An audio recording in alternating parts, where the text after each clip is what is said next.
Bonjour et bienvenue. Vous écoutez Marqueur, votre podcast 100% PME et marketing durable.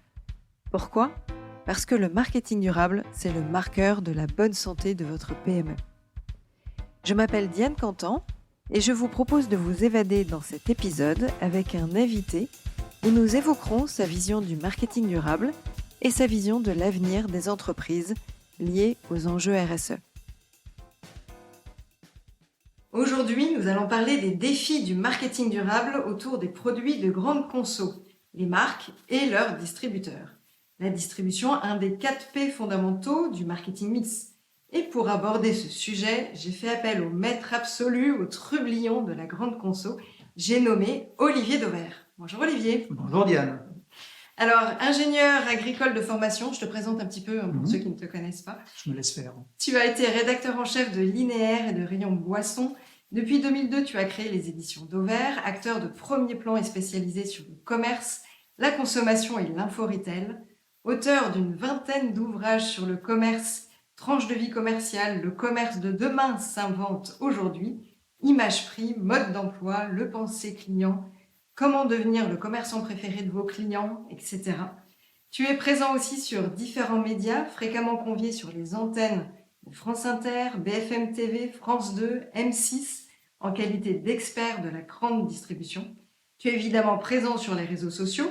Abonnez-vous si ce n'est pas le cas.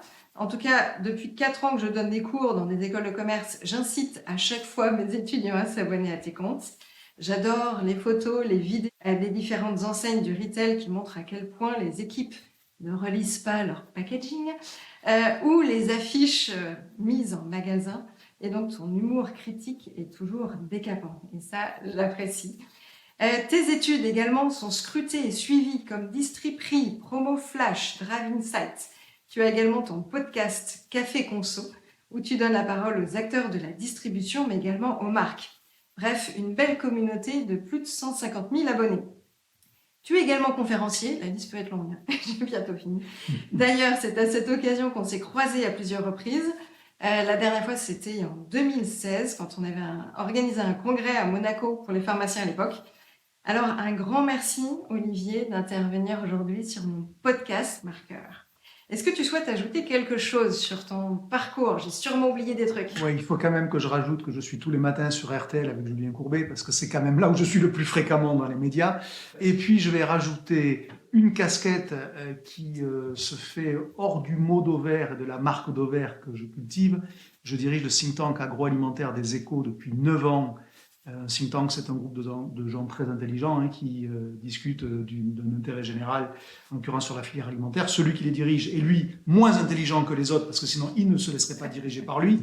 Donc là, j'assume très bien mon rôle. Mais c'est notamment dans ce cadre-là qu'on a beaucoup travaillé sur l'origine, sur la transition environnementale de la filière alimentaire, on en reparlera. Ouais. Et puis ensuite, une autre casquette qui, celle-là, est totalement bénévole, et j'y tiens beaucoup. Je suis administrateur de C'est qui le patron, la marque C'est qui le patron, que je pense beaucoup connaissent, parce que je suis passionné par cette idée que quand le consommateur comprend la valeur qu'on met dans un produit, la propension à l'achat est beaucoup, beaucoup plus forte.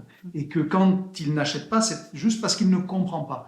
Et le travail formidable de C'est qui le patron a été de faire comprendre ce que peut être la valeur sociale d'un produit. Et là aussi, on est dans les sujets de RSE. Complètement. Et donc, être administrateur de cette démarche-là, c'est-à-dire participer de l'intérieur à cette démarche, est quelque chose qui, depuis l'origine, m'a semblé totalement naturel.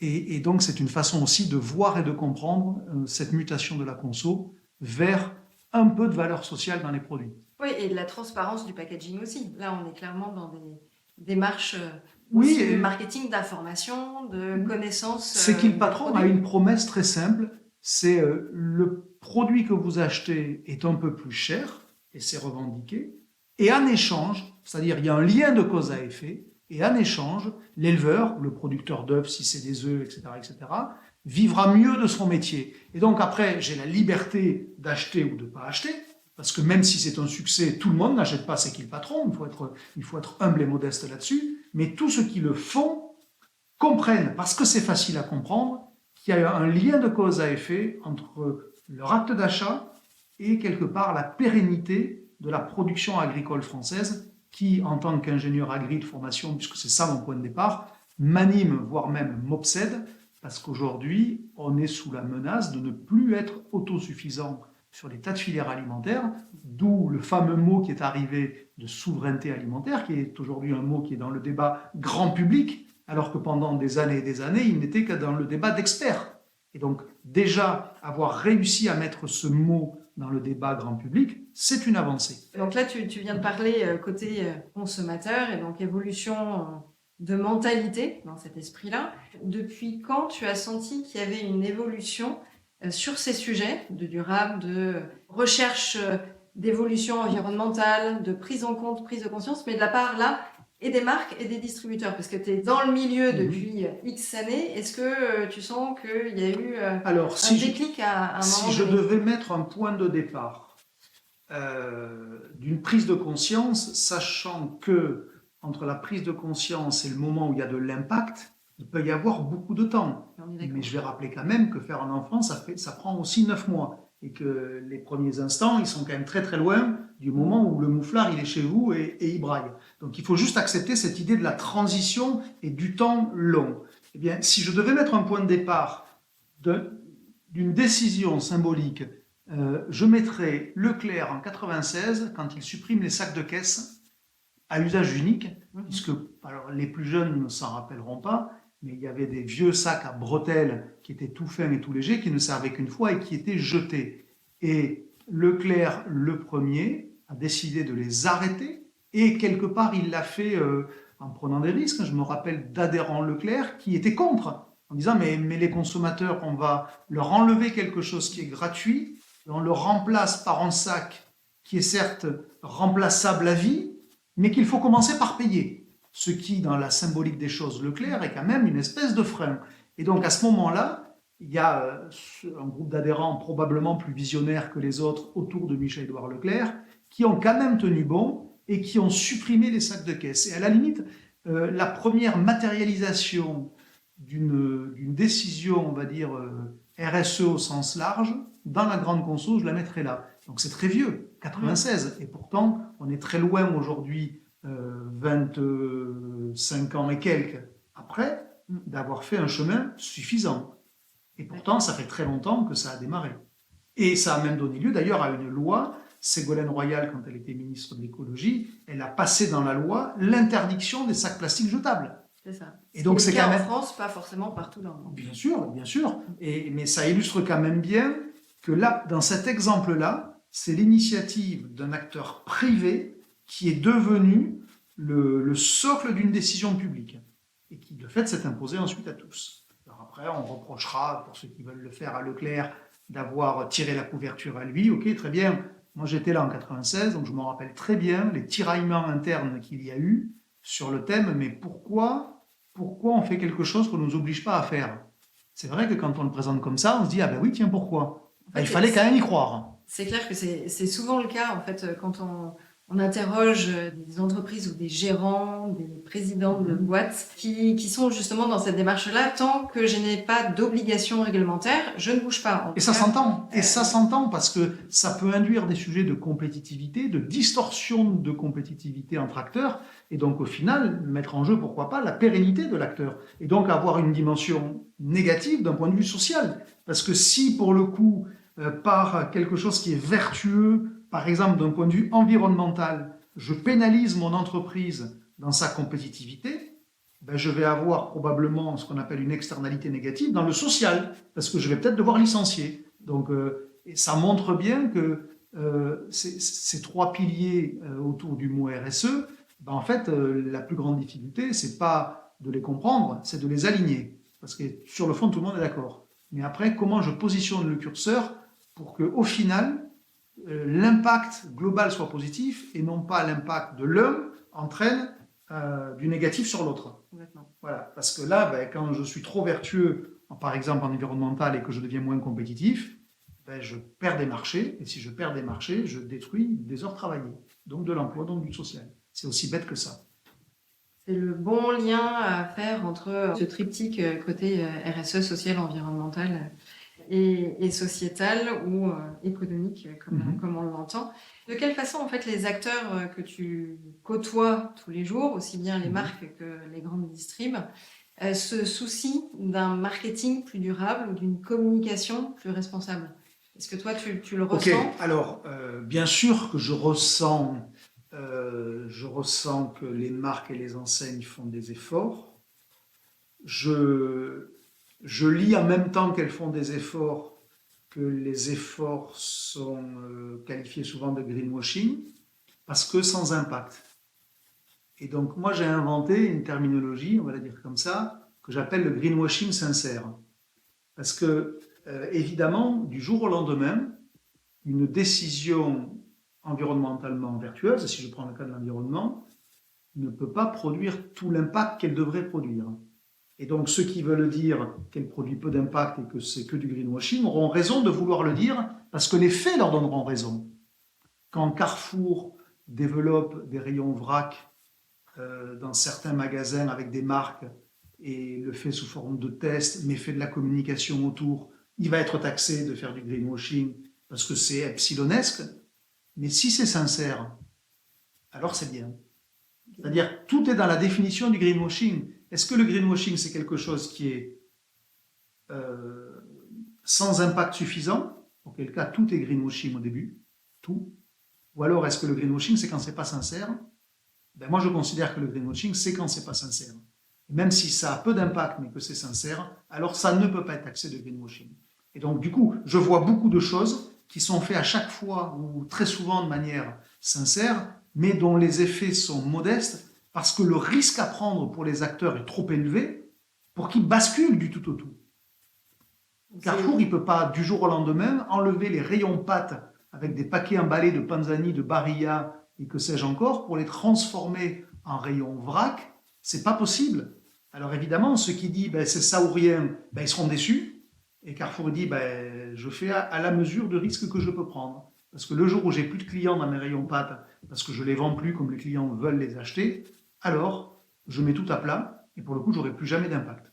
Donc c'est vraiment cette idée-là, moi, qui m'anime. C'est une espèce de, comment dire, de nuance dans l'analyse sur le fait que oui, au début de ces initiatives-là, c'est forcément un micro-impact. Et il faut l'accepter comme tel. Alors peut-être que la notion de greenwashing, elle est plus dans la façon de communiquer, dans des preuves qui ne sont pas apportées ou des chiffres qui ne figurent pas dans la com. Tu vois, c'est aussi ça. Non, parce que moi je trouve que décrié. souvent sont attaqués pour du greenwashing des entreprises, notamment des grandes entreprises, au motif qu'elles communiquent beaucoup sur quelque chose qui a un petit impact. Et donc en gros, ce qui est pointé, c'est l'écart entre les deux, entre l'hypercommunication et le minuscule impact. Oui, mais il faut bien démarrer. Et si on veut embarquer les consommateurs, on est quand même dans une société où il faut faire du bruit. Si on veut qu'il y ait des gens qui sachent que, tiens, désormais, on n'est plus obligé d'acheter ses pâtes en paquet préemballé, ou on n'est plus obligé d'avoir des emballages jetables aux fruits et légumes, on peut venir avec son filet en coton, ou on peut venir avec sa boîte Tupperware au rayon charcuterie pour mettre le jambon dedans. Mais si on n'en fait pas des caisses et des caisses pour expliquer au consommateur que c'est faisable, ben, il ne va pas modifier son comportement d'achat. Donc oui, il est normal qu'il y ait une espèce de torsion apparente très forte entre l'hypercommunication et les petits impacts du début, parce que s'il n'y a pas ces petits impacts-là, il n'y en aura pas de plus gros demain. Un peu comme ton histoire du sac plastique, il faut bien démarrer et il y a eu des démarches. Exactement. Ceux qui attendent que le monde change du jour au lendemain et que l'économie change comme un interrupteur qui passe de jour à nuit, ils n'ont juste jamais piloté une entreprise. C'est des idéalistes. Il faut des idéalistes, il faut avoir des idéaux. J'ai pas de problème avec ça, mais il faut quand même se rendre compte qu'aujourd'hui, le lieu de l'impact, c'est l'entreprise. C'est l'entreprise avec un E majuscule qui est capable de donner de l'impact. Ben oui, parce qu'on est consommation. Alors on peut le regretter, il y en a qui voudraient vivre comme des ermites dans des grottes, on ne les empêche pas d'y aller d'ailleurs, ils peuvent y aller, qui ne reprochent pas à la majorité silencieuse de vouloir encore consommer. On peut avoir un jugement moral sur la consommation.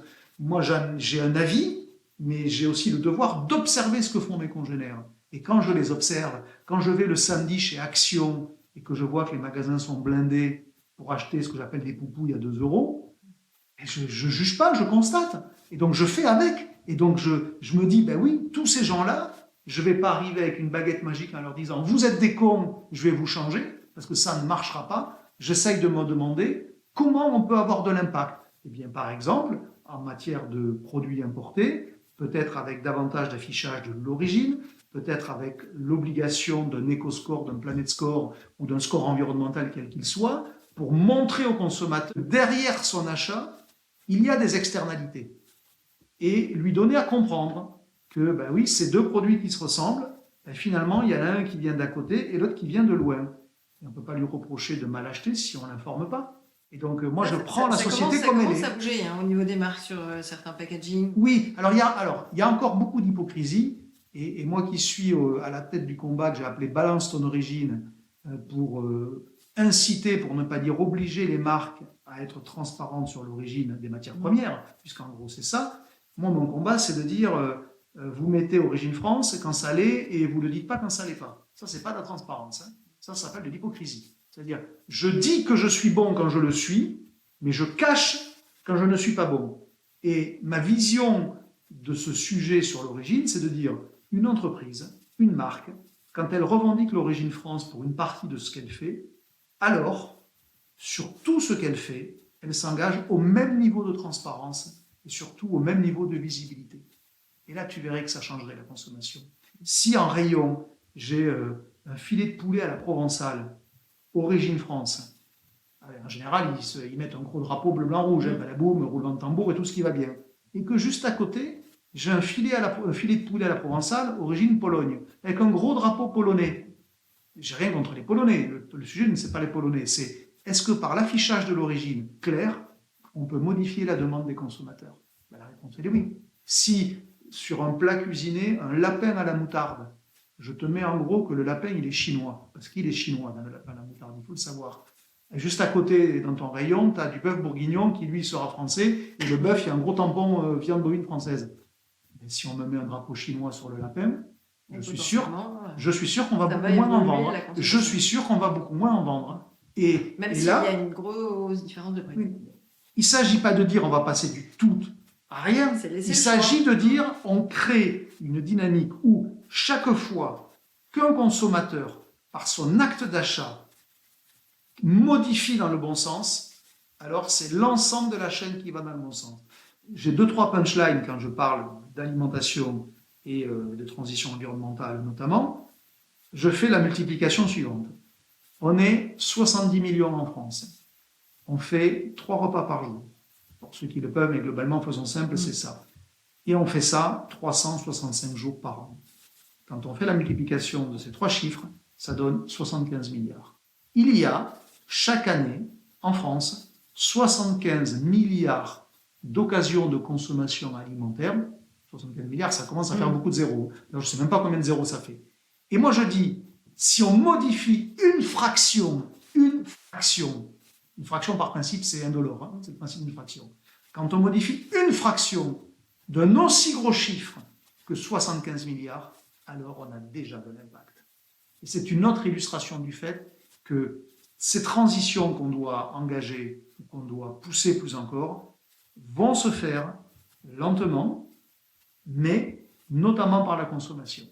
Parce que c'est finalement la consommation qui est l'activité qui à la fois génère de l'économique, donc du social, mais qui génère aussi des externalités négatives environnementalement parlant. Et donc, il faut qu'on modifie ça en préservant le social. Voilà. Mais à petite dose, sur une grande assiette.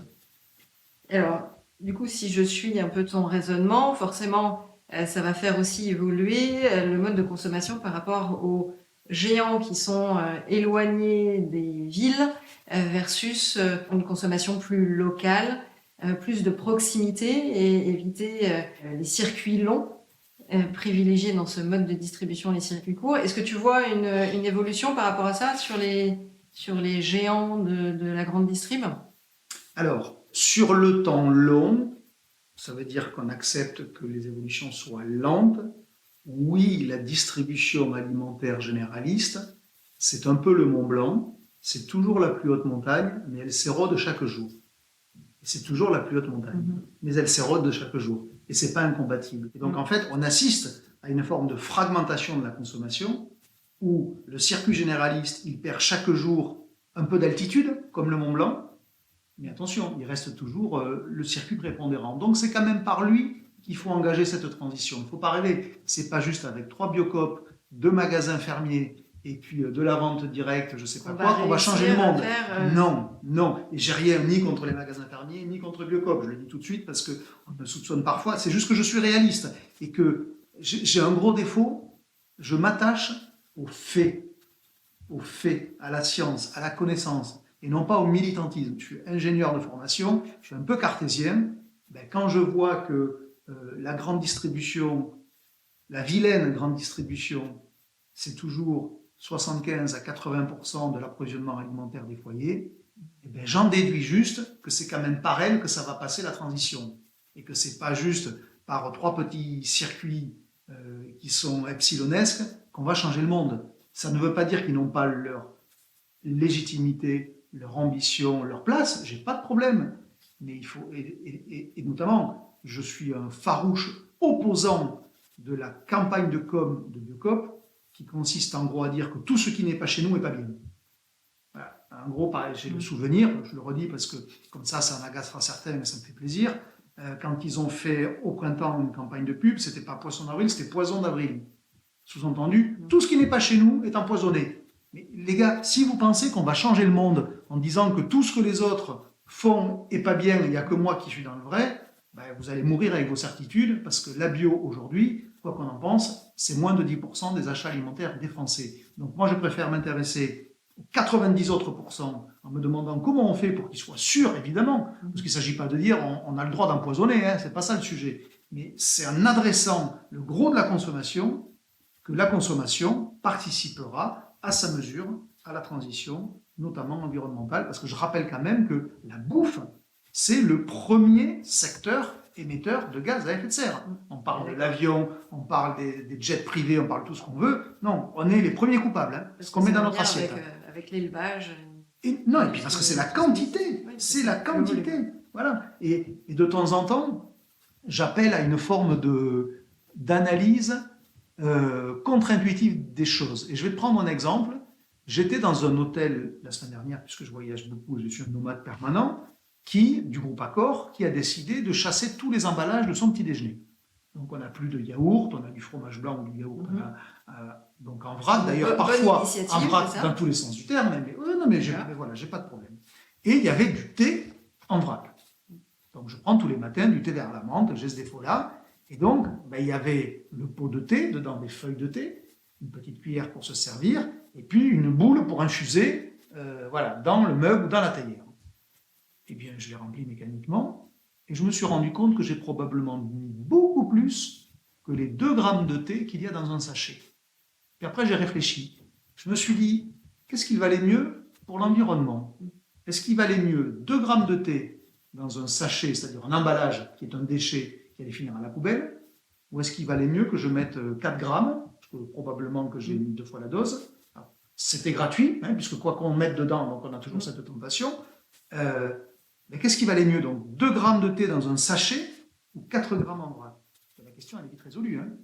Dans l'analyse des gaz à effet de serre, les fameux scope 1, 2, 3, voilà, la production en tant que telle est le sujet majeur. Donc il vaut mieux que je mette... clé aussi de Nespresso avec les capsules. Bien sûr. Oui, mais c'est... Alors après, je ne dis pas que je suis pour, contre Nespresso, ce n'est pas le sujet. Je dis juste qu'on a le devoir, en tous les cas ceux qui sont un peu formés, cartésiens, structurés, donc dans la rationalité, on a le devoir de ne pas s'arrêter aux symboles. On a besoin de symboles pour rembarquer la foule. Je n'ai pas de problème avec ça. Je vois bien le rôle des symboles. Mais on ne peut pas faire qu'avec des symboles. À un moment donné, il faut être un peu concret. Dans mon exemple, il aurait mieux valu que Accor continue à me donner un sachet de thé de 2 grammes et que je jette le sachet après, plutôt que de mettre 4 grammes de thé dans ma théière.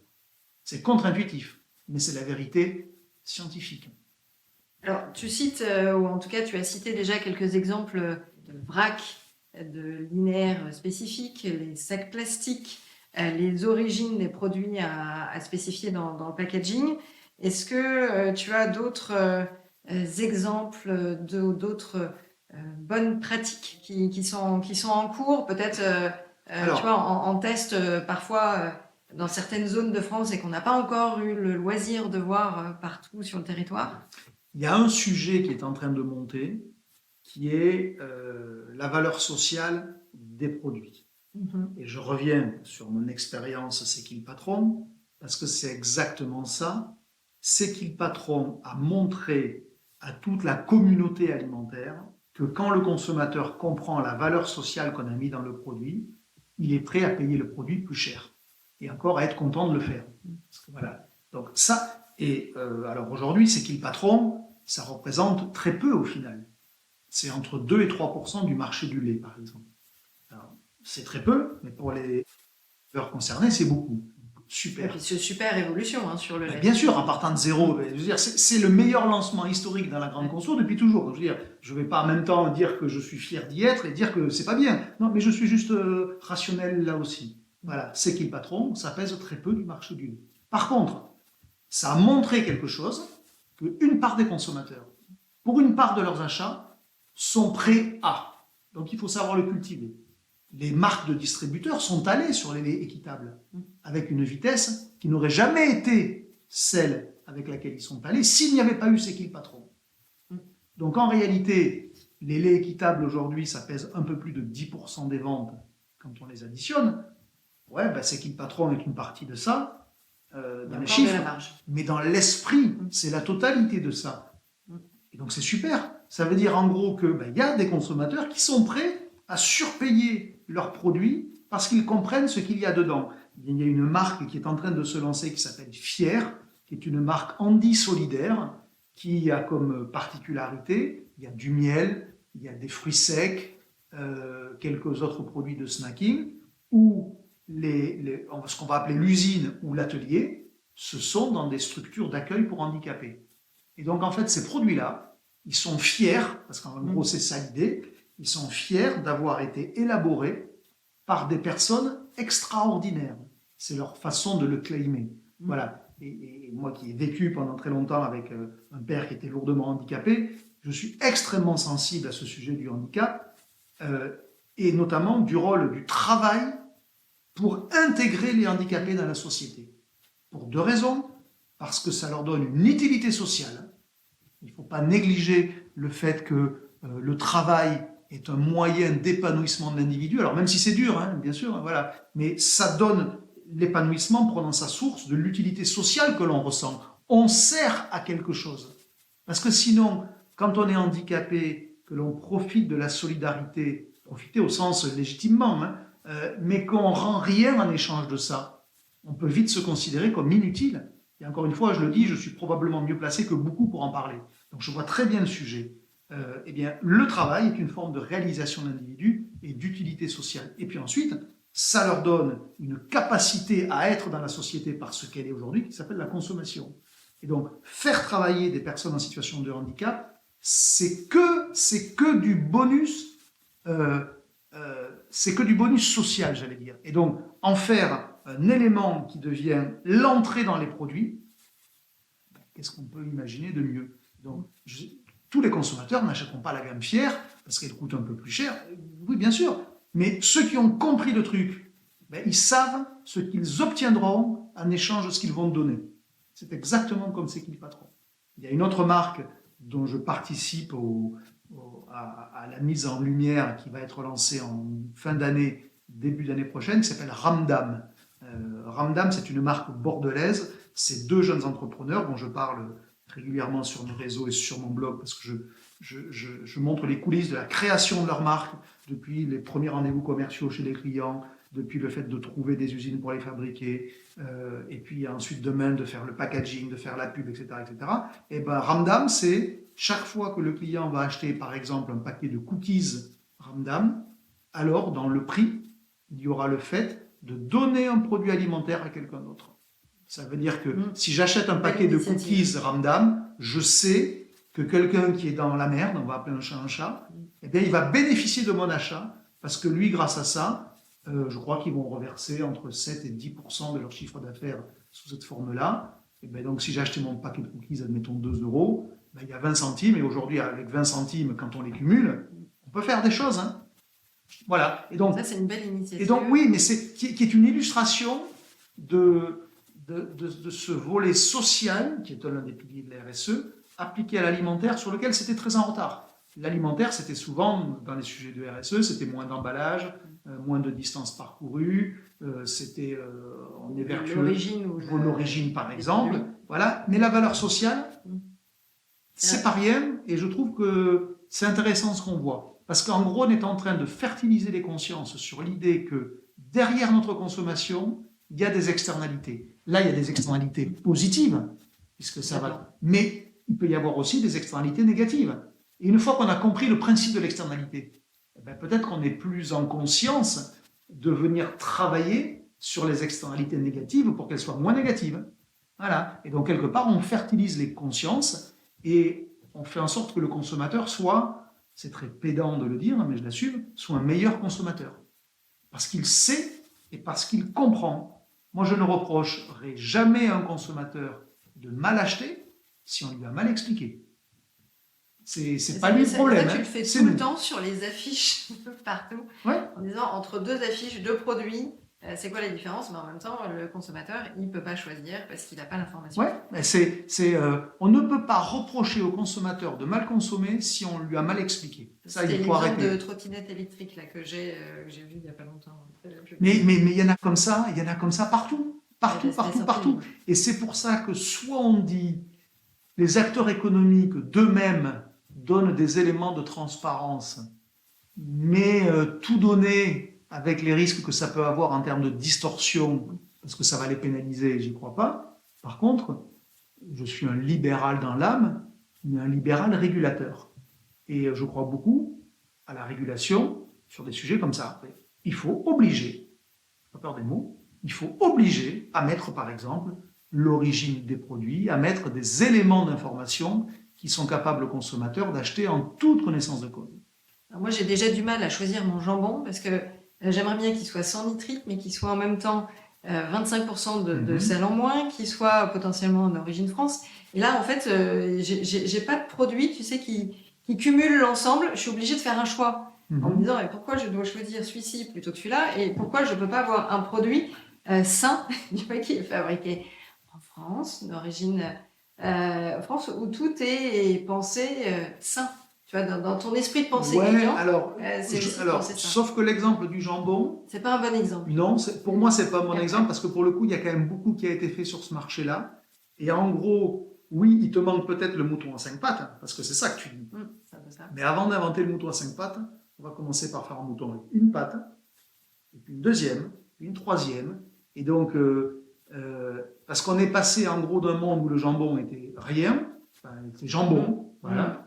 Maintenant, où il peut y avoir moins de sel, il peut y avoir pas de nitrite, il peut être ou pas français, il peut être ou pas avec OGM ou sans, voilà. Bon, c'est le consommateur qui donne la vitesse. Hein. On oublie quand même toujours, hein. C'est pas l'offre qui détermine la vitesse de la transition, c'est la demande. Il faut quand même être vraiment très, très clair là-dessus.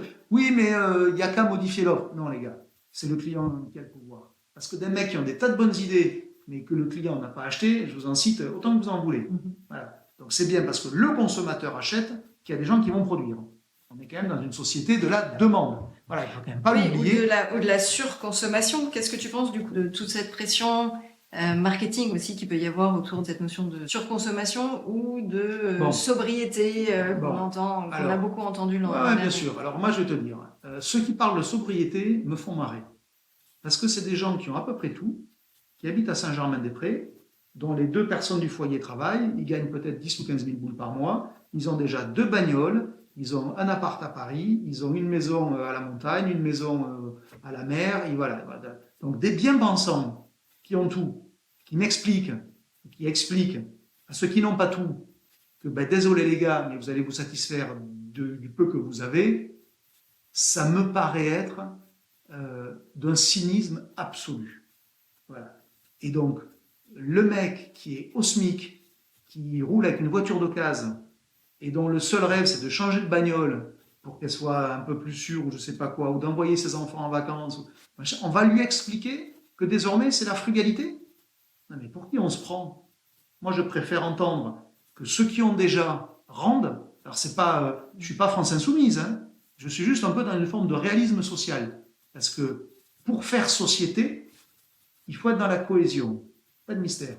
Être dans la cohésion, c'est par principe pas être dans la division. Et quand vous en avez une partie qui disent aux autres ce qu'ils ne devront pas faire ou plus faire alors qu'ils aspirent à, on est dans la division. Tant que eux n'ont pas dit moi aussi, je deviens frugal. Voilà. Donc cette idée de frugalité ou de déconsommation, et en plus il se trouve que sociologiquement parlant, elle est totalement à contre-courant. Celui qui n'a pas tout aujourd'hui, il rêve d'avoir tout, parce qu'il n'a pas tout. Et donc on est dans une espèce de seringue que j'ai théorisé avec feu Olivier Géradon de Vera, qui était le patron d'Iris Ecodip en 2007. J'ai théorisé sur la différence qu'il y avait entre le pouvoir d'achat et le vouloir d'achat. Et en gros, le grand problème qu'il y a dans notre société aujourd'hui, c'est toujours valable, #Gilets jaunes, c'est qu'on en veut plus que ce que l'on peut. Et donc, ceux qui ne peuvent pas beaucoup, ben, ils veulent comme les autres, ils ont raison, c'est légitime, sauf qu'ils ne peuvent pas, donc ils sont frustrés. Et donc aujourd'hui, on leur explique que ben, tu vas être durablement frustré, parce que ben, non, tu ne changeras pas ta bagnole, non, tu n'auras pas un appartement plus grand, non, tu n'auras pas un iPhone 14, le vieux Nokia te suffira. Ah bon? Et pourquoi toi tu l'as? C'est exactement ça. Donc ça, c'est pas entendable par la société. Donc je sais, j'ai pas la solution, mais je sais que la frugalité et la déconsommation théorisée par ceux qui ont tout, ça l'est encore moins. En fait, je suis juste en projection en 2050 où on est aujourd'hui à 10 tonnes par Français par an et qu'on est censé être en 2050 à 2 tonnes par personne. Donc forcément, à un moment donné, il y a une notion de consommer moins qui va arriver. Tu vois, c'est consommer mieux ou en tout cas consommer différemment. Oui, mais le consommer moins ne pourra pas arriver avant le consommer mieux. Ça n'existe pas dans la société. Ces mouvements brutaux de changement de comportement conscient, compris, théorisé, il y en a qui sont capables, qui ont cette capacité d'abstraction pour comprendre, et d'autres qui ne l'ont pas. Ils ont d'autres talents, mais ils n'ont pas celui-là. Ben ils vont jamais te suivre si tu leur expliques que voilà, d'un point de vue théorique, il faut... Non, les gars, on va modifier gentiment, ça prendra peut-être 2 générations.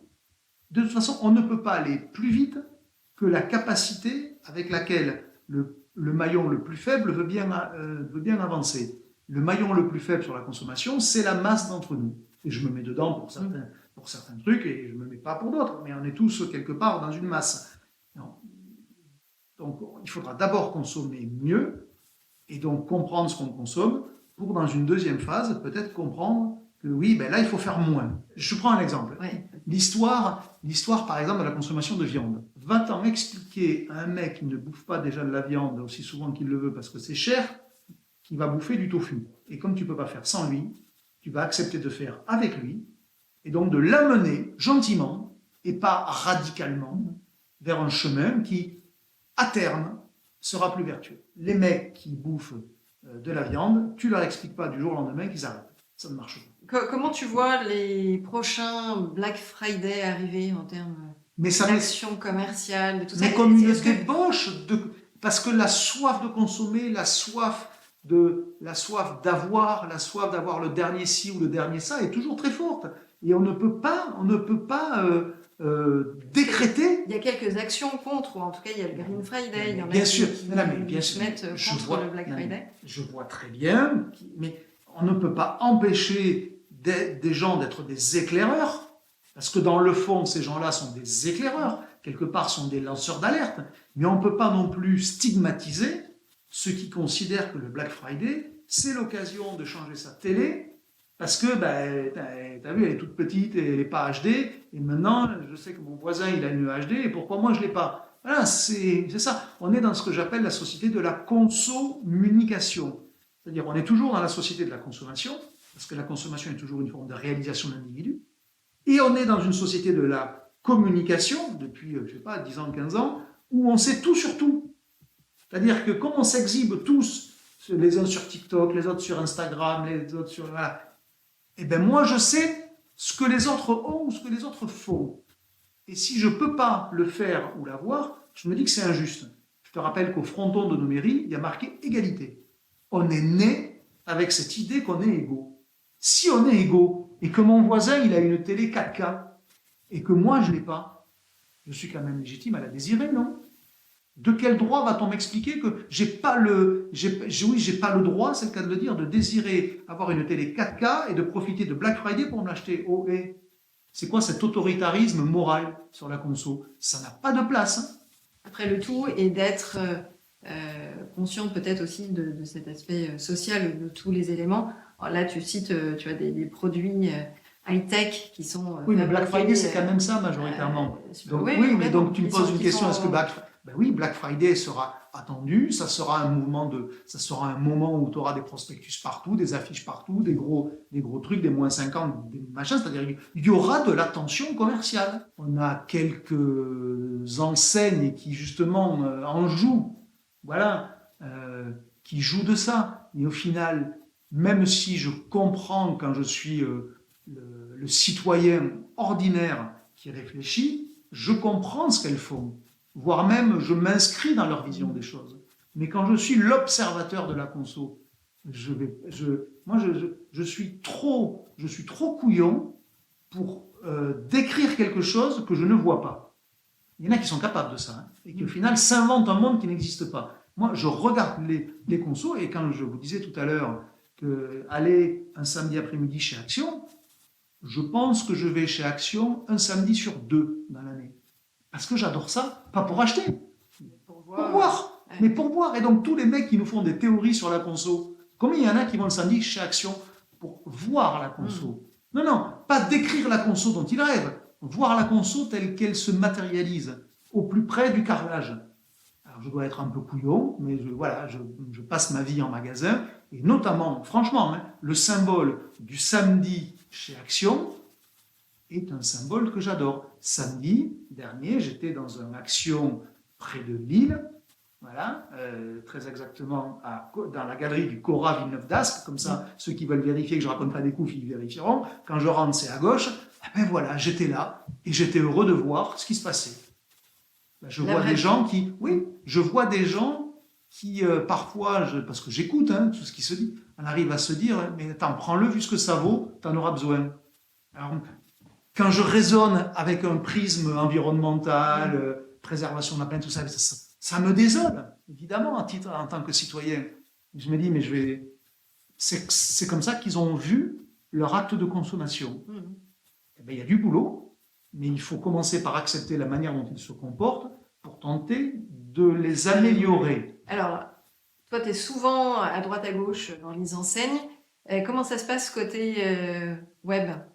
Est-ce qu'il y a toujours cette retail important où ces axes de différenciation de services, peut-être que l'on retrouve uniquement quand on a cet esprit face à face, ce relationnel client, et comment tu le vois versus plein de marques ou plein de petites entreprises qui se créent et qui n'ont pas les moyens de payer des surmarges, etc. auprès des enseignes et retailers, et du coup qui vont rester uniquement sur leur marque de création de sites en ligne.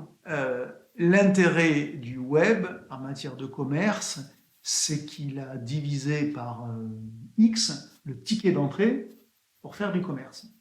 C'est-à-dire aujourd'hui, je peux très bien, d'ailleurs moi je le fais, mes livres, je les vends en direct sur mon blog, soit je donne 40% à la FNAC, parce que c'est le taux que la FNAC demande, soit je les vends en direct et je garde 40%. Alors si quelqu'un commande à la FNAC et que la FNAC me le commande, je vais lui envoyer, bien sûr, mais mon intérêt, c'est évidemment de le vendre en direct.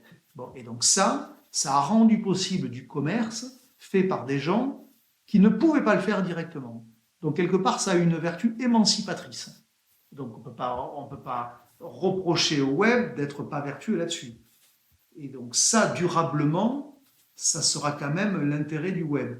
Ensuite, l'inconvénient du web, c'est que par principe, il cristallise, il consolide une ou deux, peut-être 3 portes d'entrée maximum. Ce qu'on appelle les marketplaces. Parce qu'en gros, arriver à vivre avec un internaute qui va directement chez toi, en direct, parce qu'il sait que c'est là, parce qu'il te connaît, je ne dis pas que ça n'arrive pas, mais c'est quand même rare, en réalité, on cherche des grandes portes d'entrée, Amazon ou Cdiscount en France par exemple, et derrière, il y a tous les revendeurs, et donc qui en fait redonnent leur dîme ensuite à ces marketplaces-là. Parce qu'en réalité, dans cet univers infini qu'est le web, au sens premier du terme, puisque c'est infini, eh bien, on a besoin d'avoir des portes d'entrée. Et donc, sur le web, sont en train de se reconstituer à une toute autre échelle des monopoles. Parce qu'en réalité... les grands retailers. Non, beaucoup plus que les grands retailers. Parce que je te rappelle quand même que si tu vas dans les magasins physiques, si tu vas acheter des produits de sport, tu peux aller chez Decathlon, chez Intersport, chez Sport 2000, GoSport maintenant étant chez Intersport, et chez Auchan, chez Carrefour, chez Leclerc, etc. Si tu veux, pareil, on peut faire des tas de trucs sur la culture et compagnie. Donc tu as quand même 5, 10 portes d'entrée possibles. Sur le web, tu en as 2. Et chaque jour qui passe, ça renforce même le premier. Parce que c'est lui qui a le plus d'audience. Et donc on peut même se demander si en France demain, Cdiscount aura encore une place en tant que marketplace. Ou est-ce qu'il n'y aura que Amazon? Et donc en fait, le web, quand on l'analyse comme ça, mais c'est sur le temps long, c'est sur 10-15 ans en fait. Au début, ça a permis cette effervescence commerciale, et en réalité, ça se concentre à une vitesse de dingue autour de quelques portes d'entrée, qui sont des portes d'entrée qui, en plus, pour Amazon, échappent à la possession française, on va dire comme ça. C'est pas les Français d'abord, hein, c'est pas de la politique que je mets là. Mais quelque part, c'est des centres de décision qui ne sont pas chez nous. Moi, je préfère que les retailers soient français. Plein d'entreprises françaises. Parce que... Je ne suis pas en train de dire qu'Amazon n'a pas une contribution à l'économie française. Pas du tout. Je suis en train de dire, je l'assume, qu'entre un Carrefour dont le centre de décision est en France et un Amazon dont le centre de décision ultime ne l'est pas, il y en a un des deux qui est plus utile à la nation, par principe. Parce que les décisions sont faites ici en fonction de nous. Je vais prendre un exemple tout bête. Imaginons demain qu'Amazon rachète Monoprix. Soyons fous. C'est pas totalement idiot. Il a bien racheté Whole Foods aux États-Unis. Imaginons. On reproche déjà beaucoup aux distributeurs de ne pas avoir assez d'état d'âme vis-à-vis du monde agricole. Carrefour, si je prends Carrefour contre Amazon Monoprix, Carrefour, quand la saison de la tomate elle démarre en France, il fait l'effort de basculer, alors pas assez rapidement disent les producteurs, mais rapidement quand même, vers de l'origine France. Parce que il sait qu'il n'a pas le choix. Mais est-ce que demain, si Monoprix devait appartenir à Amazon, est-ce que tu crois qu'Amazon aurait des états d'âme à contractualiser à l'année de la tomate avec l'Espagne? Aucun état d'âme. Aucun état d'âme. Donc moi, je préfère que les centres de décision commerciaux soient français en France, comme j'imagine que les Espagnols préfèrent que les centres de décision commerciaux espagnols soient en Espagne, etc., etc. Je veux dire, je ne suis pas une vocation hégémonique de la France non plus. Mais c'est utile d'avoir des commerçants qui ont sa nationalité. Je vais te prendre un dernier exemple pour finir là-dessus. Quand j'étais gamin à l'école, en 4e, 3e, on nous expliquait les comptoirs partout dans le monde. Il y a un pays dont on entendait parler tout le temps, c'était les Pays-Bas, la Hollande à ce moment-là. Pourquoi? Parce que c'était des commerçants. Les mecs, ils avaient ouvert des comptoirs partout sur la planète. La Hollande, à ce moment-là, c'était un confetti sur l'atlas du monde. Hein. Il n'y avait pas tous les polders. Hein. C'était un confetti. Et pourtant, on entendait parler de partout. Ils ont tout vu, tout fait, ces mecs-là. Pourquoi? Parce que c'était des commerçants. C'est utile d'avoir des commerçants français pour la prospérité de l'économie française. Oui, j'ai deux, trois partis pris que j'assume totalement. Et je respecte ceux qui ne pensent pas comme moi, mais tant que je les argumente, j'ai encore le droit de les exprimer.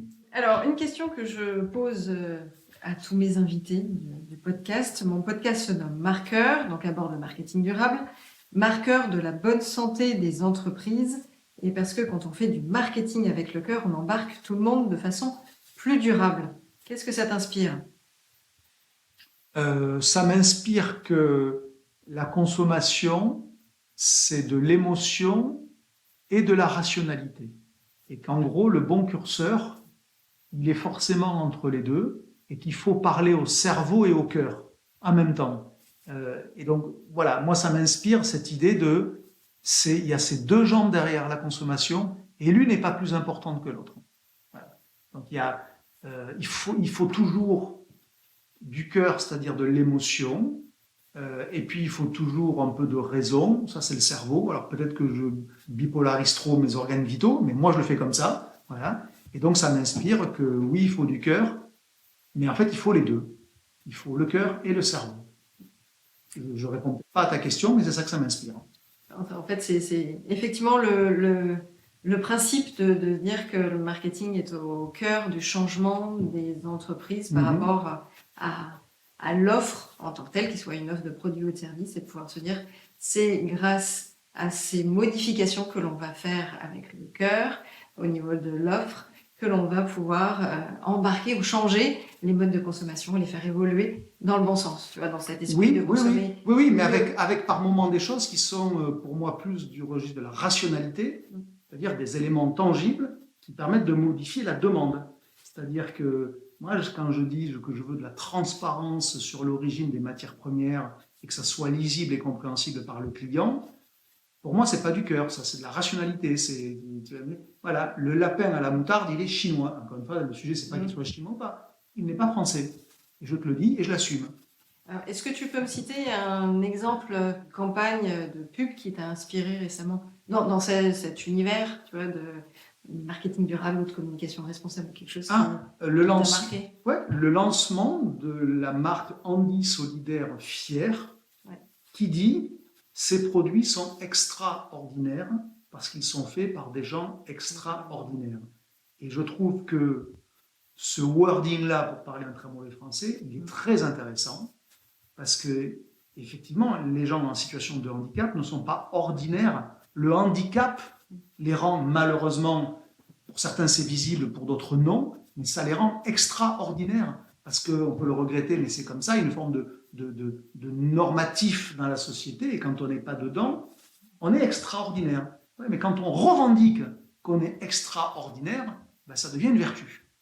Parce qu'être extraordinaire, c'est quand même plutôt sympa qu'être banal et être ordinaire. Et donc j'aime beaucoup cette communication. Ouais, cette posture qui est ce qu'on appellerait ça la plateforme de marque. J'aime beaucoup la plateforme de marque des produits fiers pour ça. Ce sont des gens extraordinaires qui les ont faits, et ça rend les produits extraordinaires. Et donc, quelque part, l'idée sous-jacente, c'est devient aussi extraordinaire en les achetant, évidemment. Et donc, voilà, ça m'a marqué, parce que je trouve ça très bien, et puis parce que le sujet m'intéresse. Est-ce que toi, personnellement, tu as des éco-gestes que tu fais au quotidien et qui permettent de faire bouger les choses à ton niveau? Il y en a un.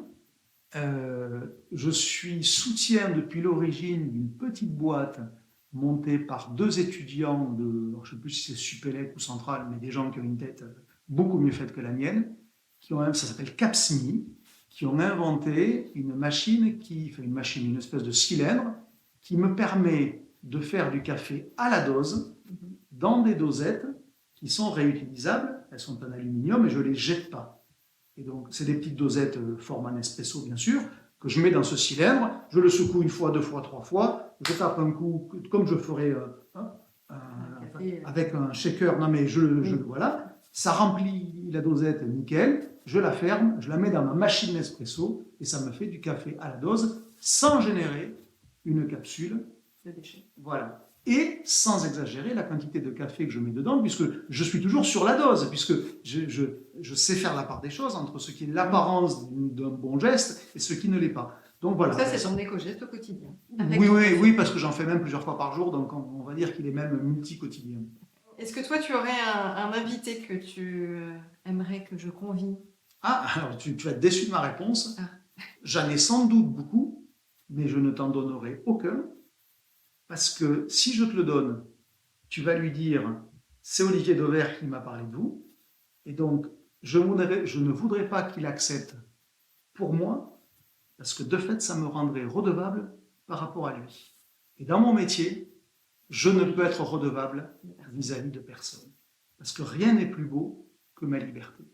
Et si demain, pour que ça soit clair, je te dis « oui, j'aimerais bien entendre, je dis n'importe quoi ». Michel-Édouard Leclerc, Dominique Schelcher, Antoine Saint-Afrique, le patron de Danone ou que sais-je encore, et qu'ils les acceptent, comment je vais les allumer derrière? Si je pense qu'il faut les allumer sur un sujet précis, c'est pas par principe que j'ai envie de les allumer. Mais le jour où je voudrais mettre un focus pas sympa sur une de leurs pratiques, ben je vais retenir mon crayon. Et ça, celui qui retient mon crayon, il n'est pas né, surtout. Il n'est pas né. Donc, personne... Après, ça aurait pu être, tu vois, un autre acteur qui... Non, mais j'ai bien compris, mais ce sujet-là de la... Non, mais c'est marrant, parce que je suis un obsédé de ma liberté de penser. Et tout ce qui, de près ou de loin, peut affecter cette liberté-là, même si c'est infondé, voilà, eh bien, je le repousse le plus loin possible de moi, parce que dans la vie, certains ont le curseur de l'enrichissement, le curseur du management avec des milliers de personnes, et tout est respectable. Moi, mon curseur, mon obsession, c'est ma liberté. Voilà. Et ça, c'est non négociable. Je ne peux que respecter. Ah mais de toute façon, même si tu ne le voulais pas, c'est non négociable. Ah non, mais je trouve que chacun doit avoir sa boussole et surtout ne pas juger celle des autres parce qu'il va le faire au travers de son prisme. Donc moi, quand je vois des entrepreneurs qui n'ont de cesse que de vouloir développer leur boîte, je respecte totalement. Mais par exemple, moi, je ne veux pas développer ma boîte parce que je vais y perdre ma liberté du quotidien. Voilà, il faudra faire du management, il faudra gérer. Non, je ne veux pas faire ça. Et donc ce sujet-là est très construit dans ma tête. Rien qui ne peut entraver ma liberté n'a sa place dans ma vie au quotidien. Ce qui suppose quand même de respecter les règles communes à tous. La liberté, ce n'est pas l'anarchie.